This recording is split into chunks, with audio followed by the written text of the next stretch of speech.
thought Keith Ellison, like I said, was in my phone. I thought that Bobby did this executive order, and then Keith was the one in my phone playing with it, watching me.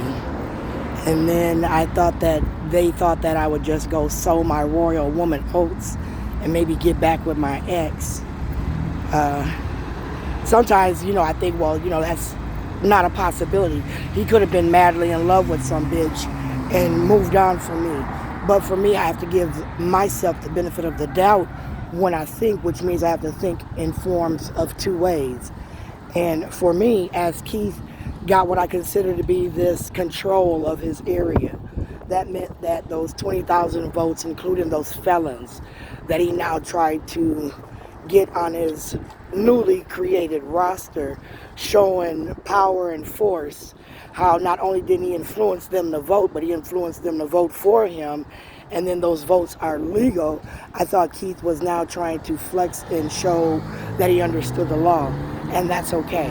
I'm not knocking Keith, unless Keith, like I said, at the time of 2003 and 2004, when I first went after Minneapolis District Number 1, and you have to be very clear, the first time they tried to give me a label for EBD, I didn't qualify. And I didn't research what that meant at that time. I didn't research it, in fact, until somebody said we can't service Michael's IEP. And I didn't know what that meant. So then I had to go look at all the IEPs, the IEP levels, the different labels that they assign you, and what they are given for.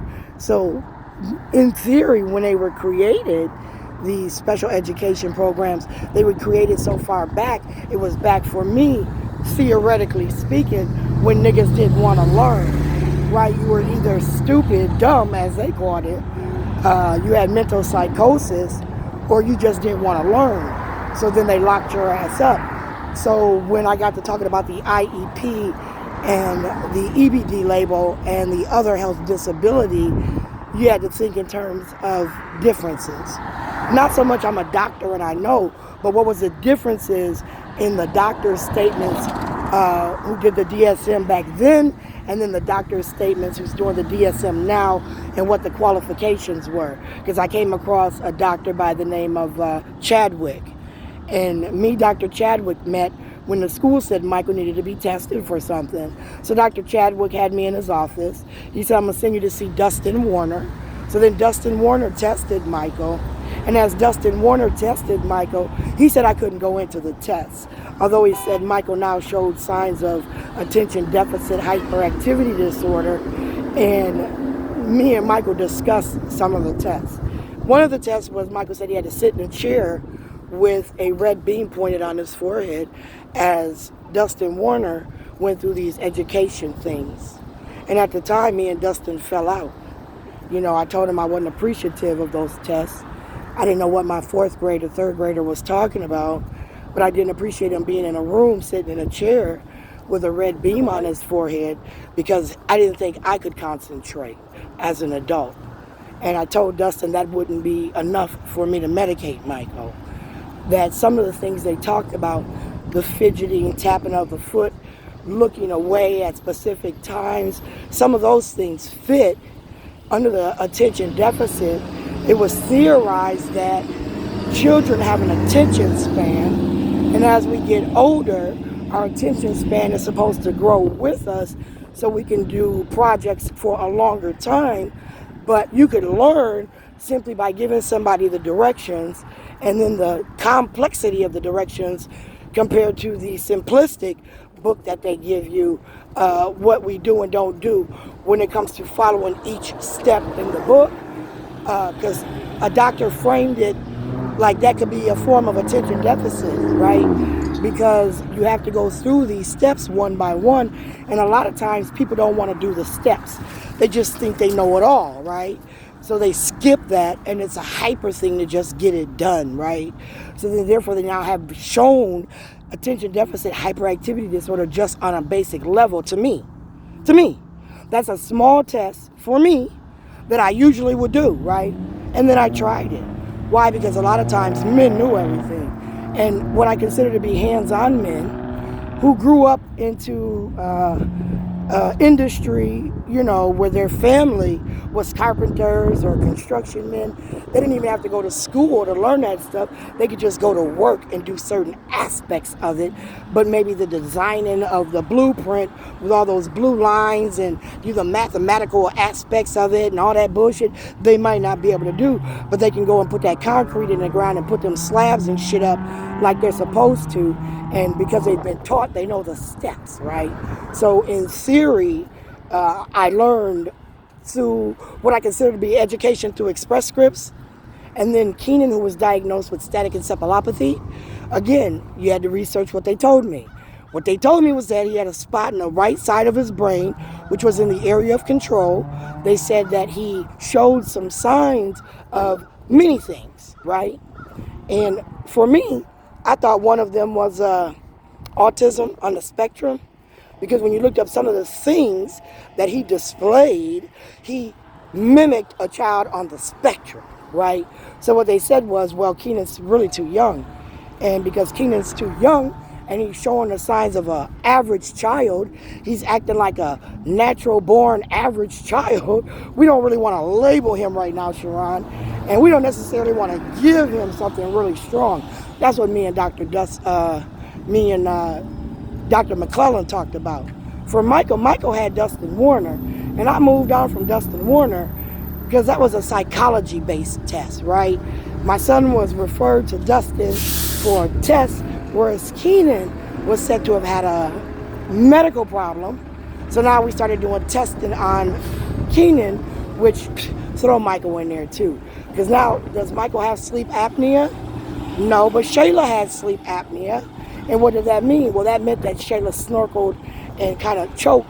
At the time, she was a younger girl, and they said her adenoids and tonsils was too big, so she displayed signs of sleep apnea, right? And once they took her tonsils and her adenoids out, we moved on. But again, going to her well-child checkups from the time she was born up, and be clear, an emergency room doctor. I took Shayla had strep. She was crying in the middle of the night. Her throat was really sore, so I took my kid to the North Memorial ER. And this wonderful doctor said, fuck it. Her adenoids and her tonsils are too big. I don't want to be rude. I don't want to, speak out of turn. But because your daughter is a bigger sized girl, that meant that some of the body parts grew as well. He said her tonsils and her adenoids have grown bigger than her little nostrils. So he said it would be a good thing to take her adenoids out, and because she was a strep carrier, he said that meant that anytime she came into the contact with somebody who might have cold symptoms, flu symptoms, Shayla might get strep. She got the genes for the strep. So then with that being said, they said that, Shayla was a strep carrier. They said removing her tonsils might help aid in combating strep, because she was a strep carrier and she got it so much, right? It wasn't just a one-time thing. This kid got strep like maybe twice a year, it seemed like to me. So then they decided to take her adenoids and her tonsils out, and then she didn't have sleep apnea no more, but she did kind of start snoring again. A mild snore, but it didn't, keep her up to where she was, to me, sleeping. Mrs. Sleep, like they used to say in kindergarten. Oh, Shayla wants to stay in the room and go to sleep. Shayla's nodding. Like, what? Shayla's nodding. Shayla wants to stay in the room and go to sleep. Y'all letting her. I said, see, this is when you got some nice-ass person. They're going above and beyond. So then this nurse calls me up and she's snapping on me about how my parenting's bad. My child ain't sleeping. I get real attitudinal. They, test Shayla. Shayla had got her tonsils and her adenoids out. They said that was more of the problem. That was when they told Shayla they was finna take Michael. Michael and Shayla was going over to one-stop tutoring after they left motherfucking PYC. That's when I had to sit down with them, with the tutor, and the tutor was tutoring them, because again, that's what tutors do. I could have did the homework with them, but I felt that the professionals do that shit. That's what the fuck y'all for. That way we make sure we get it right. And then when Shayla got it wrong, Shayla said she wasn't using a tutor no more. Y'all had her fucked up. You won't have her embarrassed in class, and she did it her way, and we moved on from that.